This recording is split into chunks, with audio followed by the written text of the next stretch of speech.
Atenção, notícia urgente aqui de São Paulo. A polícia prendeu o homem que atacava mulheres em Pirituba, na zona norte da capital. O suspeito tem 18 anos e ficou conhecido como maníaco do Parque Toronto, porque só abordava as vítimas que faziam caminhada e se exercitavam no local. Eu tenho imagens de câmeras de segurança e você acompanha. 6h34. Começa a escurecer. O bandido vai atrás, ele vai seguindo essas mulheres e aproveitam a oportunidade para atacar. Eu estou com o Rafael Batalha, que vai trazer mais informações sobre esse trabalho de investigação da polícia, que chegou à identificação e prisão desse maníaco que estava levando terror, para moradores daquela região. Ô Batalha, conta pra gente. Bom dia para você, meu amigo. Ótimo dia para você, Darlison, para o amigo e amiga ligados aqui no Primeiro Impacto. Até o momento, Darlison, já são 10 mulheres que relataram aqui para a delegada, a titular da DDM, a 9ª DDM aqui da capital paulista, que sofreram aí algum tipo de abuso por parte deste maníaco. O rapaz, 18 anos, completou 18 anos no início do ano, em janeiro, e desde então começou a realizar esses ataques nesta região que a gente estava falando neste momento. Ele, Darlison, ele atacava as mulheres, não tinha uma escolha, era mulher, estava fazendo algum tipo de atividade física, caminhando, correndo, ele ia lá para realizar algum tipo de ataque. Ele chegou a dar palmadas em algumas, sempre nas nádegas dessas mulheres, em algumas ocasiões chegou a beijar e a morder as nádegas das mulheres. Doutora Patrícia Mauad está aqui com a gente, gentilmente fala aqui no Primeiro Impacto ao vivo. Doutora, muito obrigado por receber nossa equipe. A senhora conseguiu capturar este maníaco depois de um trabalho de investigação. Queria que a senhora contasse como é que vocês ficaram sabendo que isso estava acontecendo e como é que vocês lograram êxito em capturar o rapaz. Bom dia. Nós recebemos muitas denúncias, boletins de ocorrência sobre importunação sexual a princípio. E aí o que chamou a atenção foi que todas tinham mais ou menos a mesma característica. Todas ocorriam no período noturno, entre 18 e 21 horas, nas proximidades do Parque Toronto, e eram vítimas mulheres. E todas eram agredidas na região das nádegas. Então, algumas, como você disse, sofreram mordidas, outras tapas, chinelada, ele tentou beijar. E aí a gente partiu para a investigação. Durante a investigação, a gente descobriu que algumas vítimas tinham formado um grupo de WhatsApp e estavam se auxiliando, tentando buscar imagem, ver se era o mesmo rapaz. E aí começaram a divulgar, tomar um vulto do tarado do Parque Toronto, do maníaco do Parque Toronto. Aí a gente foi fazer a investigação, pegamos imagens, campanas, conseguimos identificá-lo, já conseguimos ver ele algumas vezes lá no parque. E depois dessa identificação, chamamos as vítimas, fizeram reconhecimento fotográfico, e aí depois a gente chamou ele aqui, foi quando ele foi pedida a prisão e foi deferida por 30 dias, prisão temporária.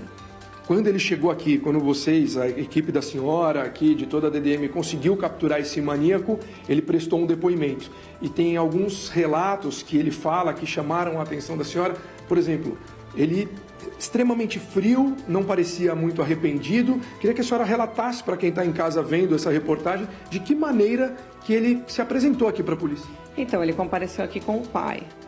A princípio, o pai ficou um pouco revoltado, negando, dizendo que era impossível, não era o perfil do filho dele.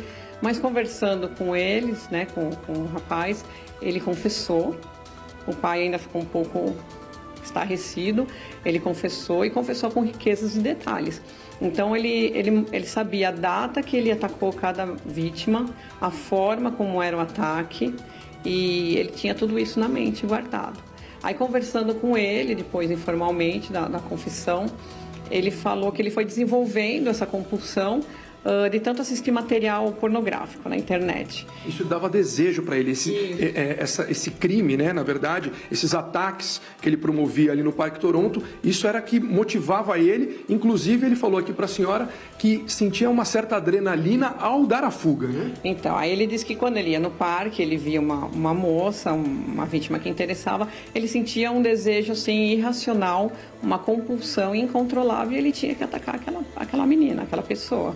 E ele não conseguia se controlar. E o ápice, assim, da satisfação dele era logo após o ataque, quando ele conseguia correr e fugir, que era o que causava mais emoção, mais satisfação, e nisso ele foi viciando e não conseguia parar. Ele diz que, inclusive, essas não foram as únicas vítimas, foram muitas outras, né? Por isso que a gente faz um apelo para que, se tiver outras vítimas que não registraram, que não denunciaram, que venham até aqui a 9ª DDM fazer a denúncia, porque essa é a nossa ferramenta de trabalho, né? É com base nisso a gente vai saber a extensão do delito, se esse delito se resumiu só a uma importunação sexual ou se teve características maiores, mais graves.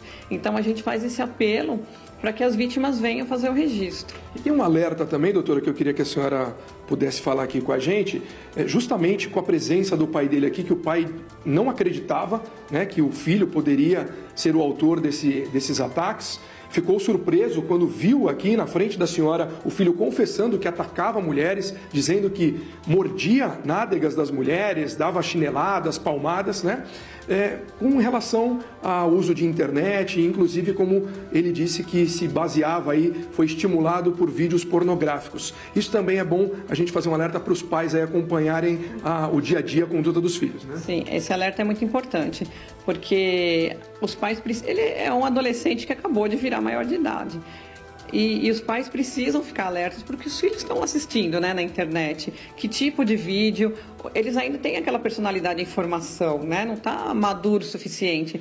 Então, tem mesmo que acompanhar. Fica esse alerta para os pais, para que eles vejam o que seu filho está fazendo, o que ele está assistindo na internet, para que no futuro isso não aconteça com a família de outra pessoa, né? Porque é muito triste para os pais, né?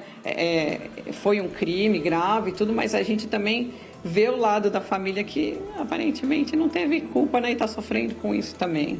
Tá certo, doutora. Muito obrigado, viu, pela entrevista. E, Darlison, como a doutora comentou aqui também, outras mulheres vítimas deste maníaco são esperadas aqui na DDM para prestar depoimento também. Então, se você que está aí em casa assistindo o Primeiro Impacto, está vendo essas imagens, os ataques que aconteciam ali no Parque Toronto, na região de Pirituba, aqui na capital paulista, esses ataques que sempre aconteciam entre 6h30 até umas 9, 9h30 da noite, você foi vítima, você também pode colaborar com a polícia, pode vir aqui na 8ª DDM, 9ª DDM, né, aqui em Pirituba, para poder também prestar o depoimento, fazer o relato, para ver aí se pelo menos a pena deste rapaz aí consegue ser agravada pela quantidade de casos que a polícia até hoje não tem aí uma estimativa, né? Sabe que foram muitos ataques desse maníaco, mas não consegue contar, e só o relato das vítimas é que vai fazer com que a polícia consiga fechar aí esse quebra-cabeça para poder mensurar a quantidade de pessoas que foram atacadas e abusadas por esse maníaco aqui em Pirituba. Darlison.